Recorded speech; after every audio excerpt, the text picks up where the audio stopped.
Et on est de retour pour une petite chronique de UL, que j'ai hâte d'entendre d'ailleurs. Première fois à la radio, première fois une chronique. Radio, en effet. Et ouais, donc ma chronique aujourd'hui, elle va se baser sur les leçons de vie et Internet, parce que Internet c'est un chouette endroit où on peut partager plein de choses.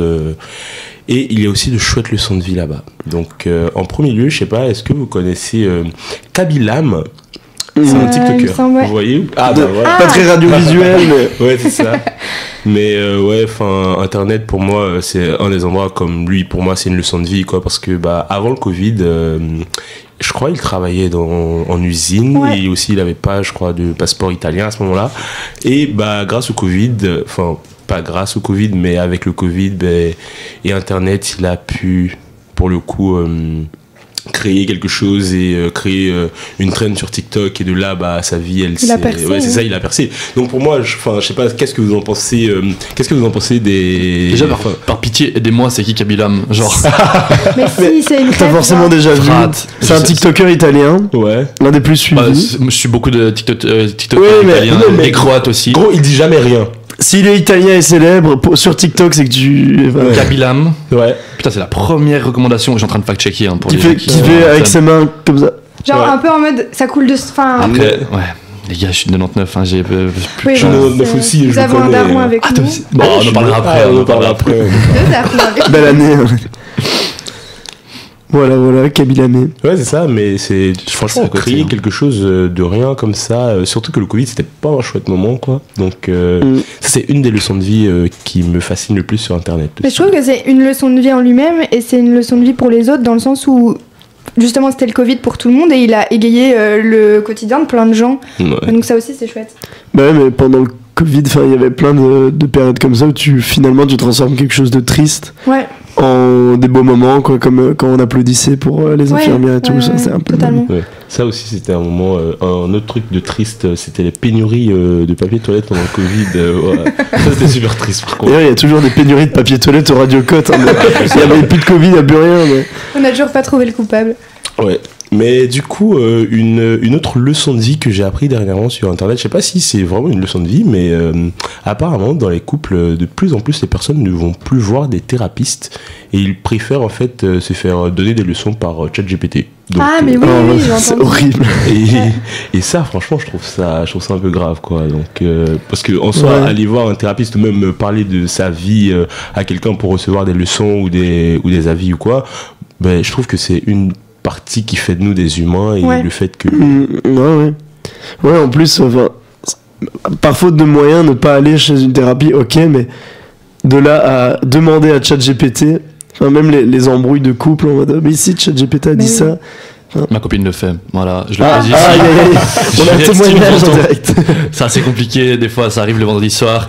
Écoute Nathan, j'ai parlé à ChatGPT. J'ai rendez-vous avec ChatGPT tous les jours. J'ai des solutions. Donc ouais, mais à part ça aussi, pour l'anecdote, j'avais lu un article comme quoi en fait beaucoup de médecins aujourd'hui utilisaient ChatGPT pour valider leur diagnostic. Donc ils mettaient en fait double check.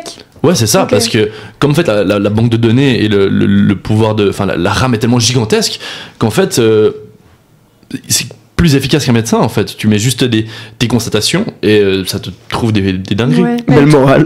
Ouais. Et Nathan, tu vas très facilement là sur l'autre sujet dont j'avais envie de parler. Par exemple, il y a une entreprise dernièrement aux États-Unis qui s'appelle Coco, qui est à San Francisco, qui a eu tout un backlash à cause de ça, parce que ils ont viré tous leurs bénévoles pour remplacer leurs bénévoles par ChatGPT pour faire du profit. Ouais, et donc leçon de vie. En tant que RH, je peux pas. Tu peux pas faire ça. Non, c'est horrible. On a une RH au micro devant nous.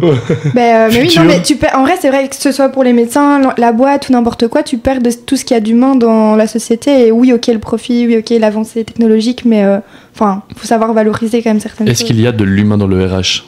Je viens de te dire quoi là, par exemple. On va pas te dire que non, elle est RH. Mais non, on parle plus de management humain, donc ça n'a plus rien à voir. Bref, c'est pas le sujet. Je te laisse continuer. Donc la leçon de vie ici, c'est de ne pas faire du profit sur le malheur des autres, franchement, parce que une entreprise qui essaie de faire du profit en virant 4000 personnes juste parce que d'autres personnes ont besoin de thérapeutes, ça c'est pas ouf.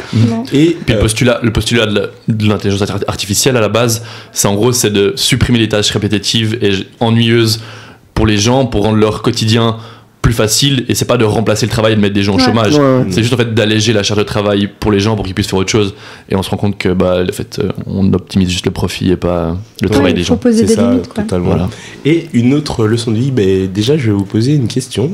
Qu'est-ce que vous pensez des réseaux sociaux et de l'amour en général? Est-ce que l'amour et les réseaux sociaux? Ouais. Ou les deux ensemble? Les deux ensemble. Est-ce que ça aide ou est-ce que ça... Ouais, je pense que dans tout ce qui est genre publier des contenus où on montre ta relation, c'est pas forcément quelque chose de... je ferais pas ça. Je trouve pas ça forcément très sain, et ça peut juste... parfois, c'est juste des gens qui se permettent de commenter pour rien. Ça rigole en régie. Ça rigole en régie, on sait pas pourquoi.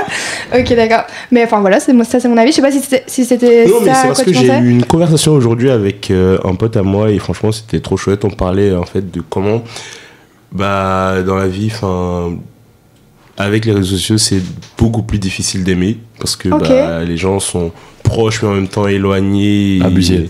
Ouais, je trouve que même les conversations que tu as, par exemple, par message, c'est juste une conversation en moins bien, parce que il te manque toute la communication visuelle, etc., qui correspond genre à 70% de la communication en général, et du coup t'as juste un peu une communication tronquée, un peu éclatée.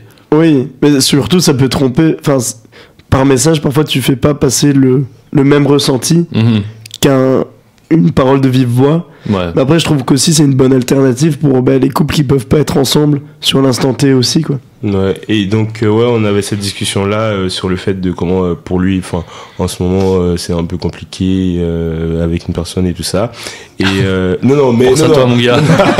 non, mais pas dans le mauvais sens, évidemment, mais justement ça aussi c'est une leçon de vie, aimer les personnes que vous chérissez tant qu'elles sont là à côté de vous, parce que même avec les réseaux sociaux c'est toujours aussi difficile d'aimer. J'aime bien. Donc ouais. Et pour ceux qui sont célibes, Talia, perdez pas espoir.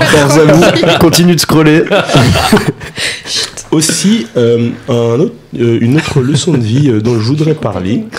Qu'est-ce que vous pensez? Est-ce que vous pensez que là on a parlé d'amour, mais en termes d'amitié, de potes et tout ça, est-ce que vous pensez que les réseaux sociaux nous rapprochent essentiellement ou pas du tout? Oui et non, réponse de politicien, mais oui et non. Là, t'es bien au centre, là. En même temps. À gauche et à droite. Ouais, oui, mais en même temps. Non, parce que d'un côté, c'est vrai que il y a beaucoup d'amis qui se retrouvent aussi grâce aux réseaux sociaux, des gens qui se sont perdus de vue, et c'est aussi un moyen de renouer contact. Mais d'un autre côté... Si je peux intervenir... Ouais, vas-y, donne le contre-argument parce que je l'ai pas. Mes couilles. Ça n'a aucun sens. Oui, ça arrive, les images et tout, puis ta grande daronne elle like ça sur Facebook parce qu'il y a un Reels là-dessus, mais c'est tellement minoritaire. J'ai juste l'impression que les gens perdent du temps sur les réseaux sociaux et perdent du temps qualitatif en face-to-face. Genre, je pense que depuis qu'on a les réseaux sociaux, on est beaucoup moins sociaux dans la vraie vie. Ouais. On se rencontre beaucoup moins. Mais tu vois, je diaboliserais pas non plus les réseaux sociaux, tu vois. Oui, j'étais un peu fort. Et puis en vrai, moi avec ma meilleure pote, on s'est beaucoup parlé genre sur Messenger, etc., ou même sur les messages, et maintenant on a gardé tout ça, et on a regardé ça il y a pas longtemps, et on était en mode ah ouais, tu te souviens à ce moment-là on parlait de ça. Ça rappelle des souvenirs que t'aurais pas forcément gardé si t'avais pas écrit ces messages et tout, donc en vrai de nouveau ambivalence, quoi. Mais encore une fois, Nathan il lit dans mes pensées, parce que là encore une fois ce qu'il a dit ça suivait ce dont j'allais parler. Et malheureusement depuis 2020, donc le moment où le Covid a explosé, et aussi les réseaux sociaux pour le coup, parce que tout le monde voulait rester en contact à travers les réseaux sociaux, dans notre génération il y a eu une augmentation malheureusement du suicide, et aussi de la consommation malheureusement d'antidépresseurs et tout ça, qui montre que même si on utilise beaucoup plus les réseaux sociaux, on n'est pas forcément plus proche. Ouais. Et donc encore une fois, message d'amour, franchement chérissez les personnes qui sont autour de vous, parce que et dans la vraie vie, parce que c'est toujours un lien qui se crée, et un lien qui est plus fort que derrière un écran. Ça c'est vrai. Allez check le travail d'Univers Santé. Ouais. Ils font beaucoup de choses là-dessus, des vidéos de sensibilisation auxquelles on a participé, vive le Radio Côte, sur l'isolement social, et puis comment gérer tes amis qui ne vont pas bien, comment capter et comment leur en parler. Du coup on doit aller check ces vidéos sur quoi, Nathan? Sur universsanté.be. Non. Sur Instagram. Exactement. Donc... Oh, le échec et mat. N'hésitez pas à suivre le Radio Côte aussi. Ouais, merde. Et à nous écouter sur Louise Radio. Exactement. On va vous laisser là. Je vais vous mettre une petite musique qui fera sens par rapport à la chronique de Dorian avec laquelle on va terminer. On part sur Notes pour trop tard de Orelsan.